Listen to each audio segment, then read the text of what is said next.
Boa tarde, turminha do terceiro ano, tudo bem com vocês? Vamos para mais uma aula. Essa aula não será no PET, nada de PET por essa semana, porque é bom começar de segunda a sexta, né? Ficar trabalhando PET um dia sim, um dia não, vai acabar tirando a organização do PET e é melhor a gente trabalhar os conteúdos, só que sem o uso do PET. Então hoje nós teremos a nossa aula de história. Durante esse bimestre nós estamos estudando estudamos os grupos sociais e também a relação entre o campo e a cidade, as relações que acontecem entre o campo e a cidade. A cidade que depende do campo, a transformação dos alimentos e suas consequências. A gente pode entender, durante essa aula, nós já estudamos espaço urbano e espaço rural, as maiores diferenças entre esses dois espaços. Então, hoje nós vamos estudar uma codependência, essa dependência que existe, tanto do campo para a cidade, quanto para a cidade do campo. Imaginemos que os dois precisam um do outro para se manter equilibrados. O campo precisa da cidade e a cidade precisa do campo. Observem essa imagem. De um lado, nós temos uma plantação. Do outro, nós já temos uma prateleira de supermercado. Mas podemos observar que para a gente conseguir produzir, para produzirmos os produtos, utensílios, alguns alimentos, a maioria dos alimentos, a gente precisa, por mais que eles sejam industrializados, precisamos da matéria-prima. Lembra que a gente estudou? Da matéria-prima que vem da zona rural ou do campo. Podem chamar de qualquer um dos dois. Então, existe uma codependência. Do mesmo jeito que a cidade precisa do campo para produzir alimentos industrializados, para produzir seus alimentos, o campo também precisa da cidade, porque é a cidade que reveste investimento para o campo. A cidade banca a produção do campo, ela paga a produção do campo. Então, existe uma codependência entre o campo e a cidade. Um depende muito do outro. Olha só, nessas imagens, nós temos vários produtos. Alguns são todos eles, a origem é do campo, mas passaram por um processo. Passaram por um processo de industrialização, um processo de cozimento, um processo industrializado mesmo. Temos aqui o alface, maçã, batata frita e o refrigerante.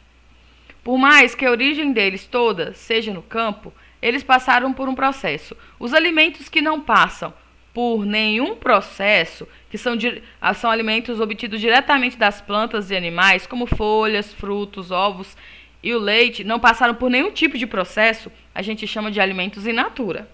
Mas alimentos que já passaram por algum processo de industrialização, como o refrigerante, o extrato de tomate, a batata frita, elas já passaram por um processo. Elas não estão in natura, elas não estão do jeitinho que o agricultor plantou e colheu, entendeu? Houve uma mudança. Então, alimentos que são in natura são alimentos que são diretamente do campo para o consumidor. E os industrializados são alimentos que passaram por um processo, né? Um processo de transformação, um processo de produção. Agora vamos à atividade. Na atividade é o seguinte: vocês estão vendo aqui, nesse encarte de supermercado, nós temos vários produtos. Olhem só a quantidade de produtos que tem. Eu quero que vocês façam para mim uma tabela, separando, fazendo a diferença.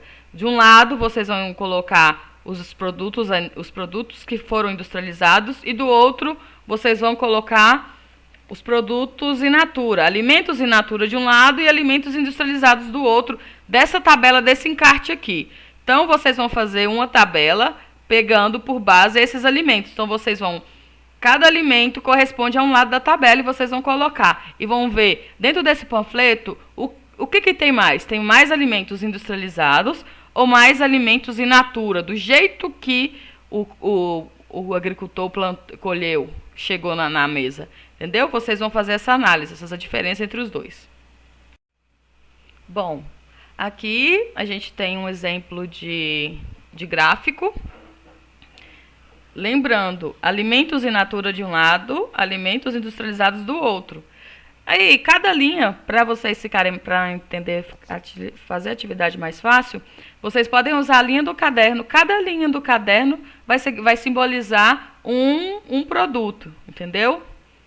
E vocês vão contar, por exemplo, se tiverem 10 produtos in natura, vocês vão fazer uma tabela, uma barra com 10 linhas. Se tiver, e do outro lado, se tiver 15 produtos industrializados, aí vocês vão fazer a outra barra com 15 linhas.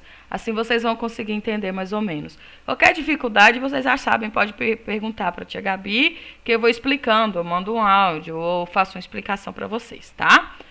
Bom, por hoje é só. Essa é a atividade, fazer esse gráfico usando as imagens do slide passado, do último slide, fazendo uma comparação do panfleto dos alimentos que temos in natura e dos alimentos industrializados nesse panfleto de supermercado, tá bom? Fazer o gráficozinho bem bonitinho, com muito capricho. Bom, um beijo para vocês, por hoje é só.